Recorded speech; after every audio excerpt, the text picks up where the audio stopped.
ਅੱਜ 30 ਮਈ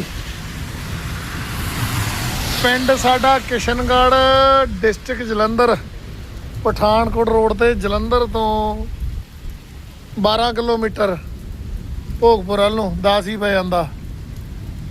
ਇੰਦਰ ਦੇਵਤਾ ਜੀ ਦਿਆਲ ਆ ਪੂਰੇ। ਬਹੁਤ ਸੋਹਣੀ ਬਰਸਾਤ ਹੋ ਰਹੀ ਆ। ਫਸਲਾਂ ਬਾੜੀਆਂ ਸਾਰੀਆਂ ਸੜ ਸੁੱਕ ਰਹੀਆਂ ਸੀ। ਬਹੁਤ ਜ਼ਿਆਦਾ ਬੁਰਾ ਹਾਲ ਸੀਗਾ। ਬਾਬੇ ਜੀ ਦੀ ਕਿਰਪਾ ਹੋ ਗਈ ਆ। ਬਹੁਤ ਵਧੀਆ। ਮੇਰੇ ਫੁੱਲ ਬੂਟੇ ਲਾਏ ਆ, ਉਹਨਾਂ ਨੂੰ ਪਾਣੀ ਆ ਜਾਣਾ ਹੁਣ ਸਾਰਿਆਂ ਨੂੰ। ਦਾਤਾ ਭਲੀ ਕਰੇ।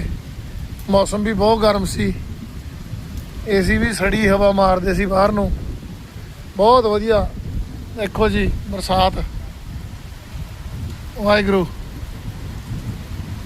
ਬਹੁਤ ਵਧੀਆ ਬਰਸਾਤ ਹੋ ਰਹੀ ਹੈ ਜੀ।